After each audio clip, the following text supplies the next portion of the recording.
সুপ্রিয় শিক্ষার্থীবৃন্দ, ইংলিশ পণ্ডিত চ্যানেল থেকে সকলকে স্বাগতম জানাচ্ছি। আজকে আমরা আলোচনা করব অষ্টম শ্রেণীর নতুন শিক্ষা curriculum chapter 5.2.1 page number 60। Now notice how many yes and no you have got in pairs or groups. এখন লক্ষ্য করো জোড়ায় অথবা দলে তুমি কতগুলো হ্যাঁ এবং না পেয়েছো। If you get any no, it means that you have to develop that area. অর্থাৎ যদি তুমি কোনো আনসার না পাও তাহলে তোমাকে সেক্ষেত্রে আরো বেশি উন্নতি করতে হবে। Now list the areas you have to develop in the following grid.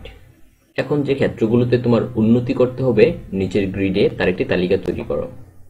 Do the necessary changes to make the text clearer to the readers in the next column. টেক্সটটি পাঠকদের কাছে আরো স্পষ্ট করার জন্য প্রয়োজনীয় পরিবর্তন এনে পরের কলামে লিখো। ফাইনালি, অবশেষে share it with the class. তোমার লেখাটি ক্লাসের সাথে শেয়ার করো।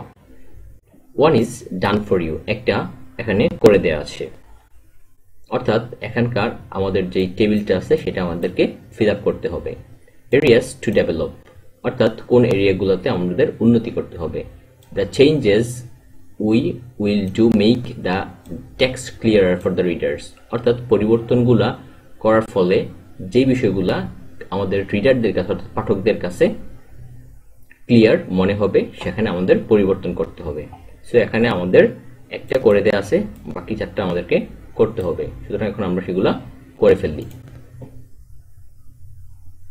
প্রথমটা আমাদের দেয়া আছে, for example, I have written the sentences in this way. People will love to visit the huge green park in my area. People usually do not see such a huge park.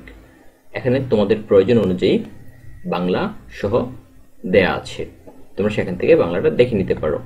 To make the text clearer, I will rewrite the sentences in this way. People will love to visit the huge green park in my area because they usually do not get chance to see such a huge park. অর্থাৎ এখানে বিকজটা use করার ফলে এই সেন্টেন্সটা পাঠকের কাছে আরো বেশি ক্লিয়ার হয়ে যায়।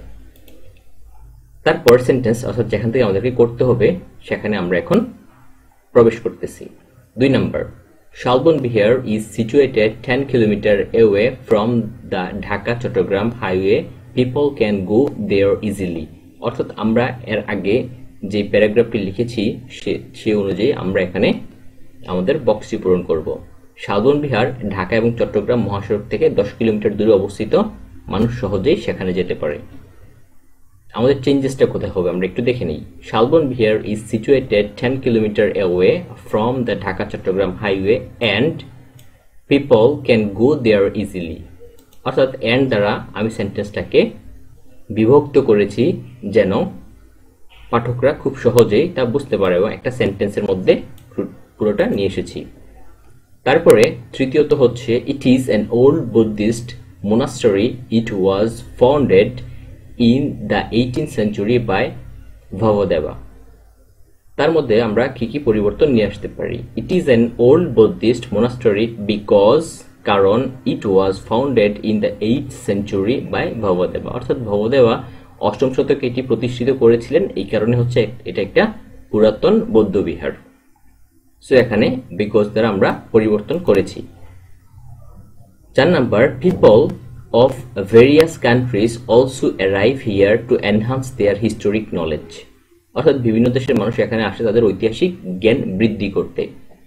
People of various countries also arrive here and they can enhance their historic knowledge. এখানে আমরা পরিবর্তনটা and দ্বারা করেছি।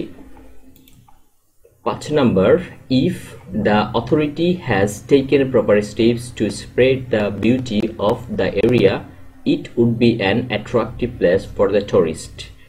পরিবর্তন কোথায় একটু দেখে নেই। If the authority has taken proper steps to spread the beauty of the area, gradually it would be an attractive place for the tourist. অর্থাৎ এই জায়গাটা ধীরে ধীরে পর্যটকদের কাছে আকর্ষণীয় হয়ে উঠবে। এই ছিল হচ্ছে আমাদের আজকের টপিক। আমাদের পরবর্তী টপিক খুব দ্রুত আলোচনা করা হবে।